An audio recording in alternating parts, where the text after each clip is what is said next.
Hey everybody, Gina Grad from the Brian and Gina Show, the official podcast of LA Magazine. I wanted to jump on here with you because an article caught my eye that I was looking at when I was looking for stuff for content for our show. And it stopped me dead in my tracks. And by stop me dead in my tracks, I mean I was supposed to start washing the dishes, but I decided to read this article instead because it's something that I take very personally.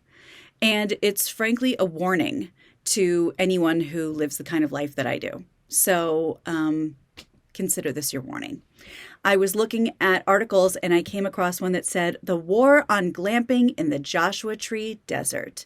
This was written by Lauren Abunassar. And I spend a lot of time in Joshua Tree in the surrounding area. It's where I go to relax. It's where I go when I need to think. It's my staycation. When everybody else leaves the state, I head right to the desert. I grew up in Kansas. I know nothing of deserts. And when I got here, it was the most magic I've ever experienced. So it's a long way from the prairie. It's very rocky. It's very full of the aforementioned Joshua Tree, which I did not know was a real thing. All I thought was that it was a word that U2 made up and put on their album.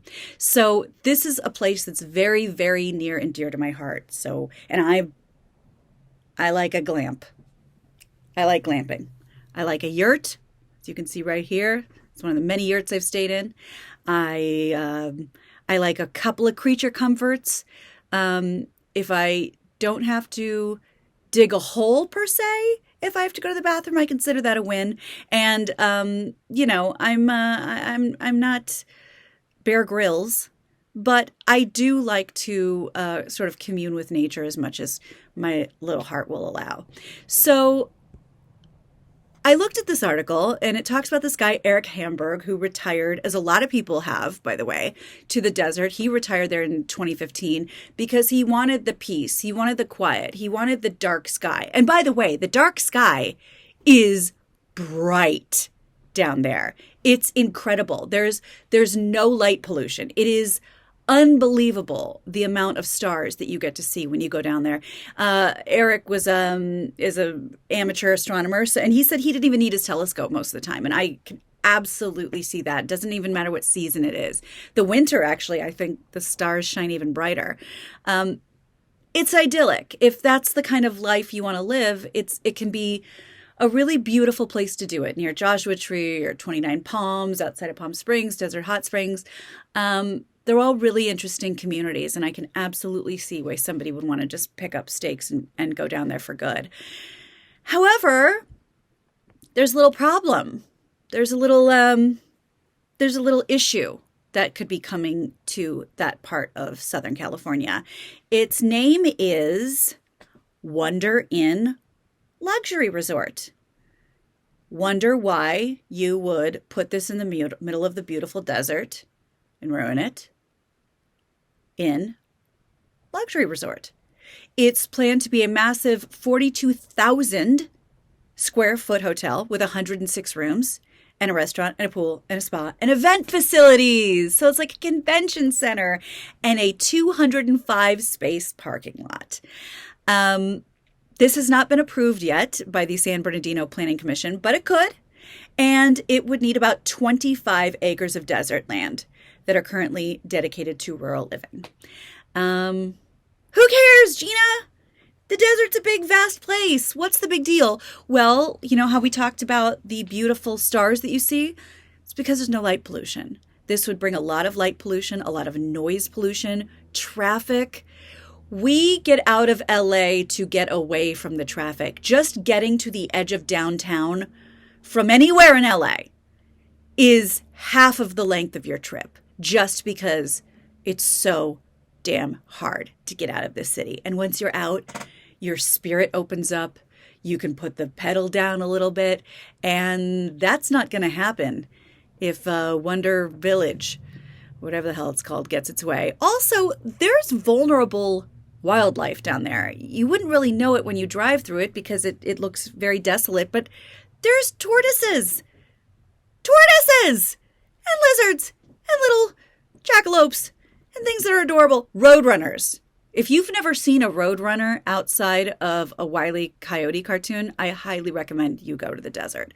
So accompanying this monstrosity is a possible devastation of the Joshua Tree ecological system. And that's not why people go to the desert.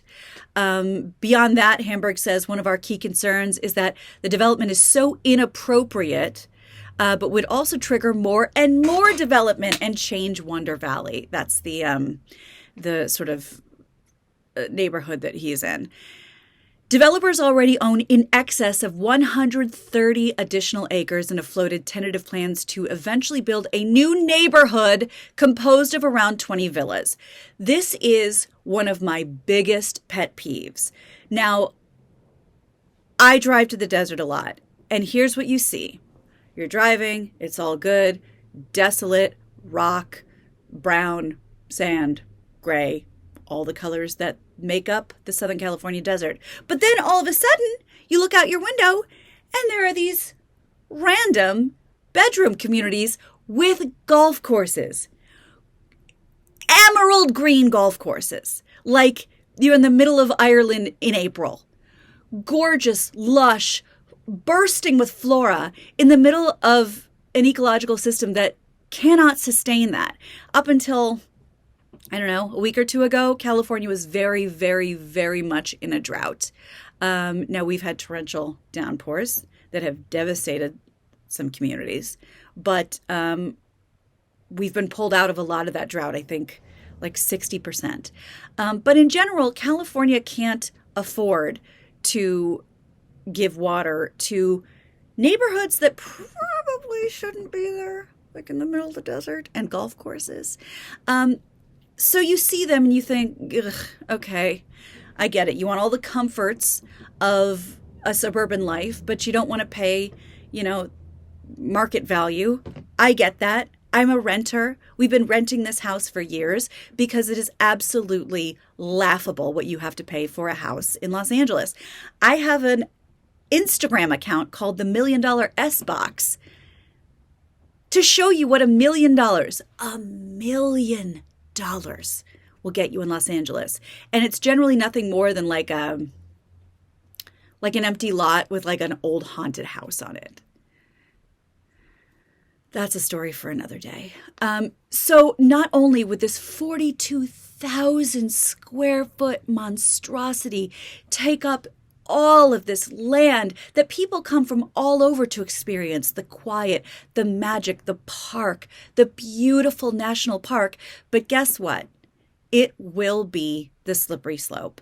It will do well because people want to see the desert, but they want to see it in air condition. And then others will come to compete for the tourist business. I'm really, really scared about this. I'm already pre-sad. There are so many gorgeous things to do in Joshua Tree. And you know what? Like, I'm not a wilderness girl. Like, I grew up pretty sheltered, but I've become someone who loves these experiences through my 20 years in Los Angeles. And I like that it takes a little footwork to get to go walking with goats, because yes, that's something you can do in Joshua Tree. I like that not everyone can just get there and be put up in a hotel and be, put on the walking people mover right to the front of the park. I like that it takes a little bit of your own sweat to be able to get to reap the rewards of these beautiful natural wonders. On a side note, my curiosity got the best of me one time when I was leaving San Diego. I really wanted to see the nude beach. And guess what? Not easy to get down there. I think I slipped a couple of discs on the way back up because there's so many stairs and it is rickety. But again, they do that on purpose because not everybody needs to go down and check out the nude beach. But when there's a will, there's a way. So I like that it takes a little bit of extra planning and a little extra doing to get the reward of this beautiful space and these beautiful stars and all the majesty that goes along with these unhindered views. And once Wonderworld 3000 moves in, it's going to be game on for the rest of the city. I mean, think about Tahoe, Vegas, all these, casino communities that are awesome. And I've been and I love, but they popped up because one popped up and then two popped up. And now it'll just be another suburb. And that's the last thing that anybody who visits Joshua Tree wants to call Joshua Tree, is just another suburb. So until this passes or doesn't pass, I highly recommend that if you've never been and it's been on your mind, to go now. Go now before the hotels move in. Go now before the luxury resorts move in, and experience Joshua Tree the way it was meant to be experienced. All right, I'll get off my soapbox now and go do the dishes.